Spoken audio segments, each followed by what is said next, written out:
Welcome back, West Michigan, once again to Forever Young. I am your guest host, Anne Marie, and the real host here is Mr. Eric Johnson, owner of the Health Huts, Grand Haven, North Muskegon and Muskegon. And our subject today on Forever Young is heart disease and cholesterol. And before the break, because we'll tell why we're doing it.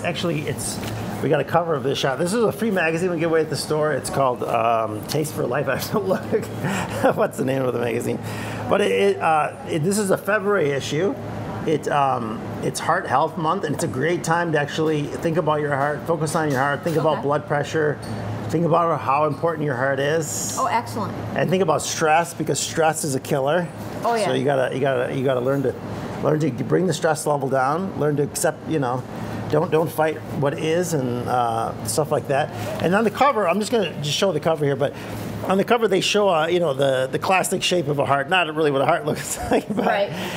And it's got red berries. And why is it red berries? Well, it's funny because red berries seem to be incredibly beneficial for just the red pigment in the berries. Actually, what makes them red, the antioxidant that causes them to be red, is incredibly helpful for the heart. Okay. So like cranberries, cherries, they got lingonberries. They're healthy for your heart? Currants. They're incredibly healthy for your heart. Wow. And the red pigment seems to be very important for heart health. It's got anthocyanins and all kinds of other phytonutrients. We could list them. Maybe we'll list them on the screen when we So people later. can just take a supplement that contains that, so they don't have to eat berries. No, you're better off to eat the berries. Really? Yeah. You're better off to eat the berries. Tomatoes, anything that's red actually is good for the heart. I mean, the heart's red, your blood's red, and eating red foods, fresh, whole red foods, seem to be incredibly. Red pepper is great for the heart. Really? Anything that's red seems to be heart protective and help with blood pressure. So I'm just going to point that out.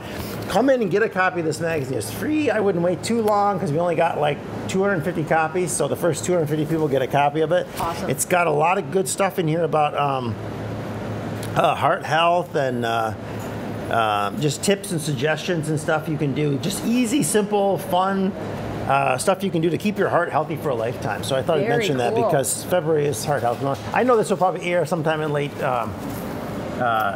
January, but it'll also air in February. Oh, I'm sure, absolutely. And I get a copy of that magazine, correct? Yeah, definitely.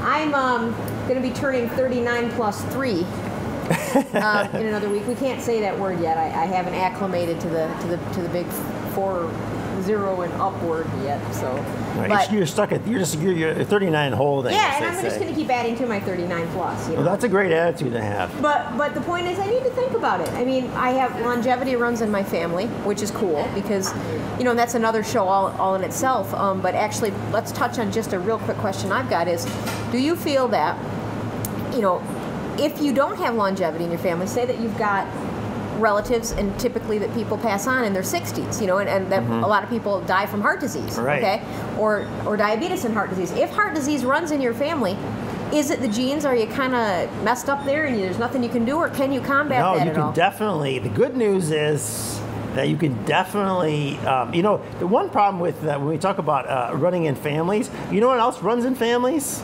Habits. Diets, habits. Yeah. Sedentary lifestyles run in families. Eating certain foods runs in families.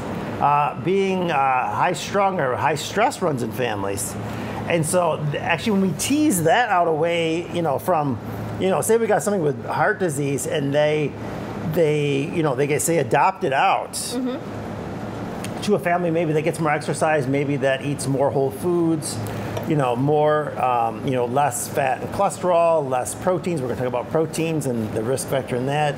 But then their heart disease rate, their risk factor, some of that goes away. Not all of it. There is some component there. I don't need to minimize that, but it is very important. Then you just actually, if you know you got that information, say that there's, say your brother died when he was 55 or something, a massive coronary heart attack. Okay.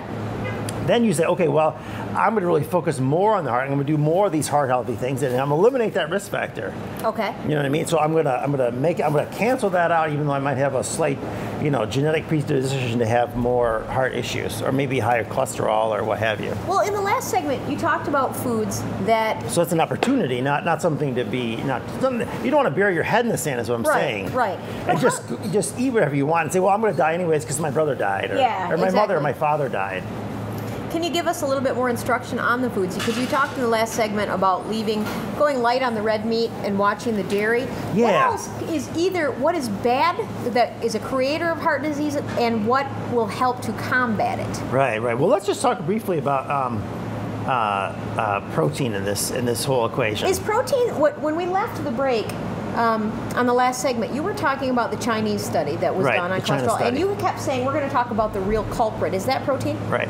It turns out, and when all is said and done, and what we know now, what we know about health is constantly changing, and we learn new stuff.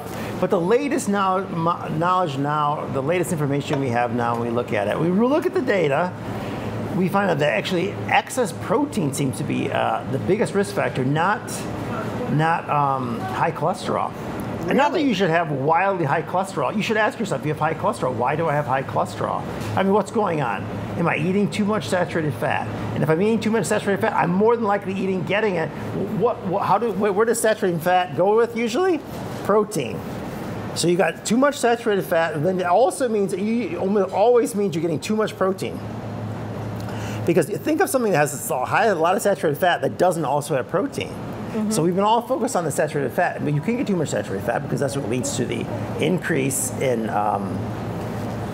cholesterol, because those foods tend to be high in long chain saturated fats, which we don't want. We want more medium.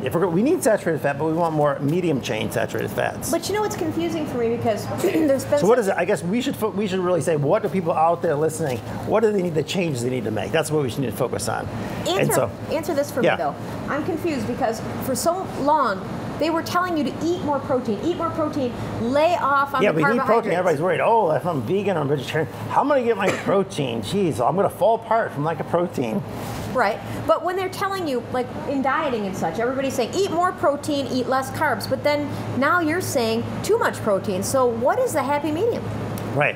I guess the happy medium is actually, there is a happy medium, but people want to feel full and they want to feel satisfied, right? Right. So the missing link there, I think, is fiber. Okay. Fiber has got to be what they fill up on, not too much protein.